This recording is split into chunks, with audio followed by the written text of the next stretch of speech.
All right, what's going on? Just wanted to do another kind of progress update here. So I've got almost everything done.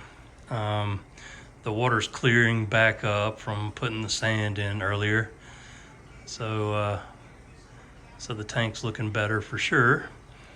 I only put 40 pounds in this time. The Ocean Direct, I think I had 60 pounds, and the sand bed was just a little thick at places, so I only used 40 pounds, so thinned it up a little bit.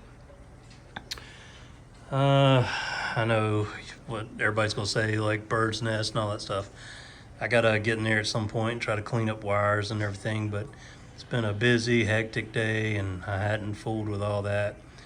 And I still got to figure out how I'm going to do it, because every time I start zip tying and cleaning up wires, I bundle them up and then I change something or have to move something. I have to cut all the zip ties. So it's a pain. I bought a bunch of those Velcro things before, so I wouldn't have to cut zip ties, and I really just don't like those. So some people might love them. I don't. But anyway, I moved around a lot of things. If you look over on that side, I have the protein skimmer controller, the heater controller. They were right there. I moved that dose right there. I have nothing hooked up to it right now. My plan is I'm thinking about using that for my automatic water changes. So that'll probably be in the near future. Protein skimmer, clean that out. There's the CJ Synchro 1.5, I think it is, that had kind of the recommended gallons per hour for the JADO reactor. So that hose just comes out and over and down to it. Let's see what else. I moved all the Apex stuff into the main cabinet.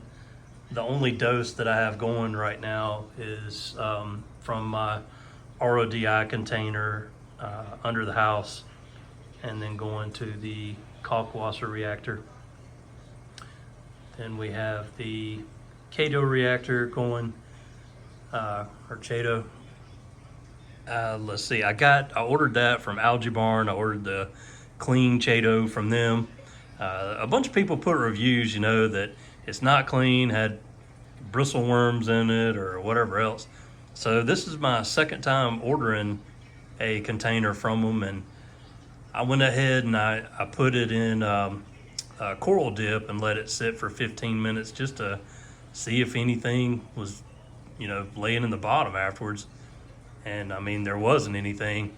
I did do it just in case, just to protect myself from getting bristleworms. So I've had those before, and some people don't mind them. They're a pest to me. I've gotten the spines like stuck in my fingers before, and I've found some really large ones in previous tanks. So I don't know. They just kind of infest things to me.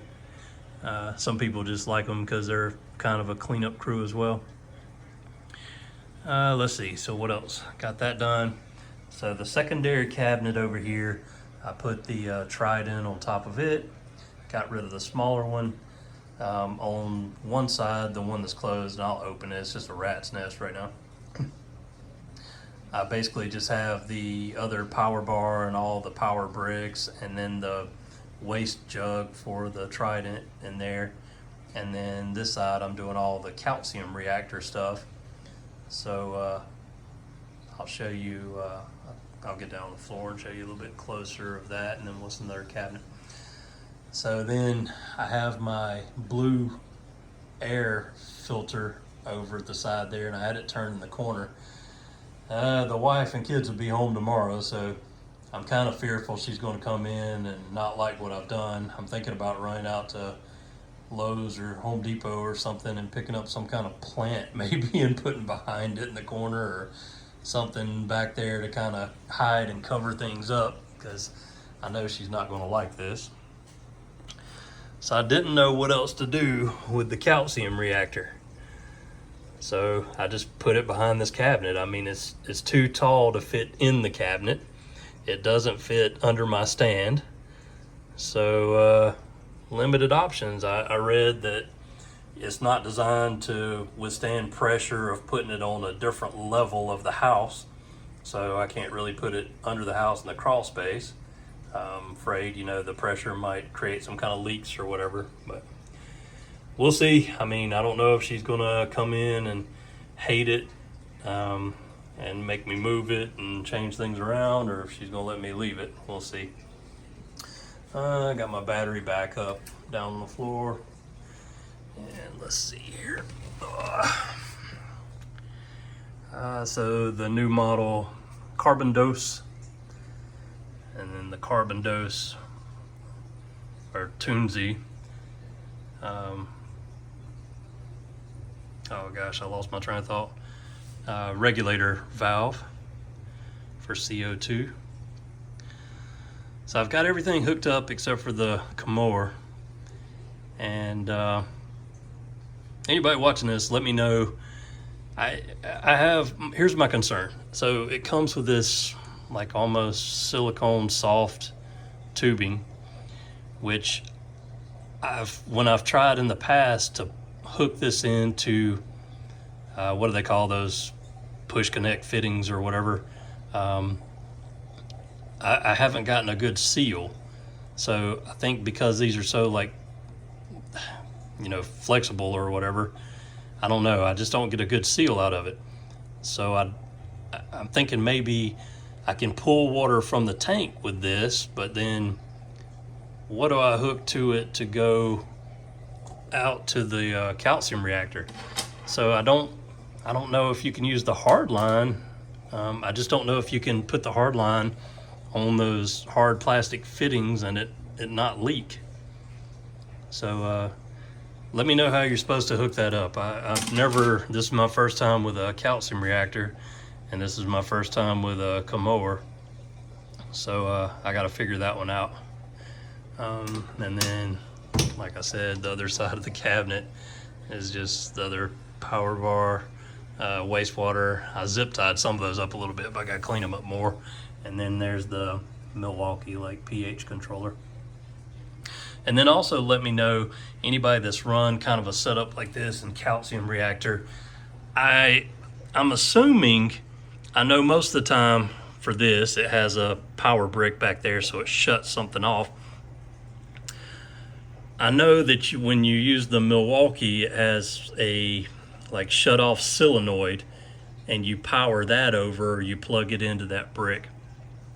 I'm assuming since this setup doesn't use it, that I connect the power to the carbon doser to that brick, and I'm assuming it's not going to hurt that to come like go on and off and like power wise.